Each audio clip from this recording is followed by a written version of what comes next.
kadar kolesterol ya memang harus normal ya, tidak boleh tinggi karena bisa beresiko mengalami masalah penyakit pembuluh darah ya, kardiovaskular, termasuk serangan jantung, stroke, ataupun masalah pembuluh darah lainnya. Nah, penting untuk mengetahui kadar kolesterol. Tapi ya teman-teman, ada tanda fisik yang bisa muncul ketika kadar kolesterol teman-teman tinggi.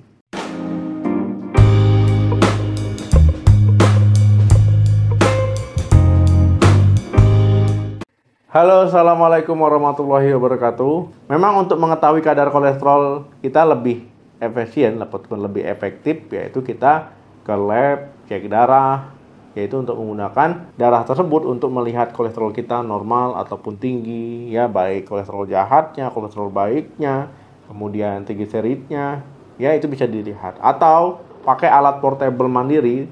Nah, alat portable ini bisa digunakan di rumah, ada dua jenis ya. Ada yang hanya bisa mengecek kadar kolesterol total saja. Ada juga yang sekarang udah canggih, sudah bisa juga cek LDL, ya, kolesterol jahat, HDL, kolesterol baik ya. Bisa juga cek trigliserid dengan menggunakan alat portable mandiri. Nah, jadi teman-teman bisa mengecek secara efektif dengan cara itu. Nah, tetapi ada juga tanda ataupun gejala khas akibat kolesterol tinggi yang bisa muncul ya. Yang bisa dialami oleh orang yang punya kolesterol tinggi. Nah, yang pertama, kaki dan tangan kesemutan. Kolesterol tinggi ya bisa menimbulkan tanda fisik berupa kaki ataupun tangannya itu mudah kesemutan. Ya, nyeri, tidak nyaman ketika digerakkan.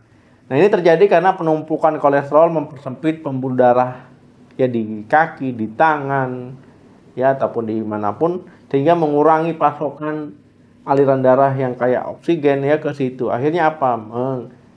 Keluarlah gejala-gejala tadi. Yang kedua, gampang lelah. Nah, kondisi ini terjadi karena penumpukan kolesterol dalam arteri dapat mengurangi aliran darah yang membawa oksigen ke seluruh tubuh. Nah, saat otot dan organ tidak mendapatkan cukup oksigen, ya tubuh harus bekerja lebih keras. Nah, ini akan memicu rasa lelah berlebihan meski aktivitas yang kita lakukan tidak berat-berat amat. Yang ketiga, disfungsi ereksi. Nah, kok bisa ya larinya ke bagian situ. Nah, jadi teman-teman ya, kolesterol tinggi juga berisiko orang untuk mengalami masalah di Mr. P-nya ataupun di penisnya. Jadi menghalangi ya aliran darah ke sana, sehingga menimbulkan permasalahan saat ereksi ya, nggak maksimal, disfungsi ereksi. Bisa saja ya gejala ini mungkin teman-teman rasakan. Makin tinggi kadar kolesterol jahat ataupun LDL di dalam darah, makin besar juga resiko untuk mengalaminya. Kemudian teman-teman ya, ketika kadar kolesterol terlalu tinggi, tubuh ini juga kesulitan ya memproduksi suatu zat kimia yang dibutuhkan untuk proses ereksi. Nah, jadi ada hubungannya ya. Jadi hati-hati yang laki-laki. Yang keempat, nyeri dada. Nah, nyeri dada ataupun angina ya, orang bilangnya ini angin duduk ya. Padahal tidak ada hubungannya ya, angin sama duduk. Nah, jadi teman-teman ya, nyeri dada ataupun angina ini salah satu komplikasi dari kolesterol tinggi. Nah, kadar kolesterol yang tinggi terus-menerus ya, kemudian terjadi penumpukan lemak di pembuluh darah sehingga pembuluh darah itu menyempit, akhirnya aliran ke otot jantung itu berkurang ataupun kurang lancar. Nah, jadi mengakibatkan ya adanya keluhan nyeri dada. Nah, kondisi ini kalau dibiarkan lama-lama itu bahaya ya, bisa mengalami serangan jantung. Jadi ini adalah masalah serius. Yang kelima, nyeri kaki saat berjalan. Teman-teman, ya kolesterol tinggi, mungkin teman-teman bisa merasakan kakinya ini kram ya, mudah kram, kemudian mudah nyeri ketika berjalan ya, mudah kejang gitu kakinya. Nah, nyeri ataupun kram ini itu bisa menandakan adanya pembuluh darah yang kurang lancar ataupun tersumbat. Jadi oksigennya itu ya kurang maksimal. Kondisi ini dikenal dengan sebutan itu PAD ataupun penyakit arteri perifer ya. Jadi pembuluh darah arterinya itu ada sumbatan ataupun menyempit sehingga tidak mengalirkan darah dengan maksimal, dan sehingga menyebabkan masalah ya, mudah kram kakinya, kemudian kakinya kurang kuat ataupun lemah. Ya bisa juga nyeri. Yang keenam, nyeri pada rahang. Nah, sebenarnya ini ada kaitannya dengan nyeri dada tadi ya.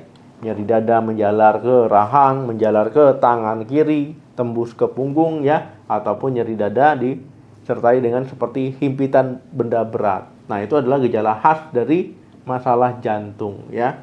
Nah, kalau seandainya mengalami masalah ini, ya itu menandakan serangan jantung ya, karena kolesterol di dalam darah yang terlalu tinggi bisa menyebabkan pembuluh darah itu menyempit ya, bahkan nanti terblok ya pembuluh darahnya.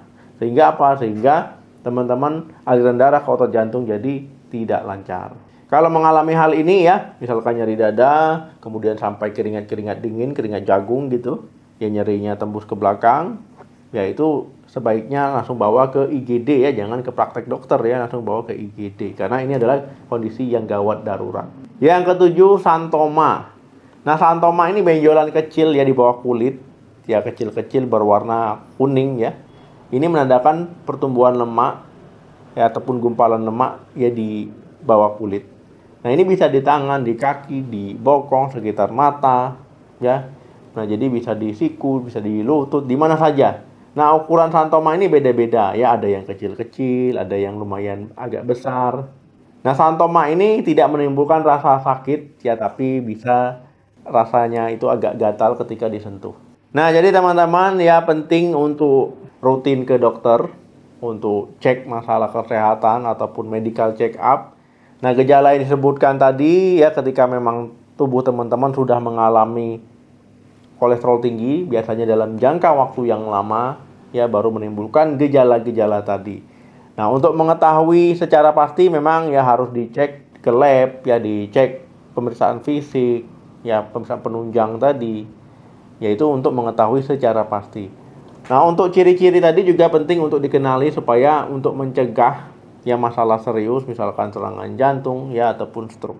Dok, saya kalau ngecek kolesterol takut tinggi, takut ketahuan sakitnya. Ya justru semakin dini diketahui semakin baik, karena nanti upaya pengobatannya akan lebih baik ya, ketimbang misalkan pembuluh darahnya sudah ngeblok ya, apalagi di jantung. Ini kan bahaya ya. Nah, kalau seandainya diketahui secara dini, ya pengobatannya bisa berjalan dengan baik, karena tidak menimbulkan misalkan kekhawatiran ketika memang sudah parah. Kalau dibandingkan sudah parah ya teman-teman, ya pengobatannya ya tentu akan berbeda ya, ketika teman-teman misalkan belum parah. Nah, untuk obat-obat penurun kolesterol ya teman-teman, biasanya diberikan simvastatin oleh dokter, ataupun atorvastatin, ataupun jenis golongannya.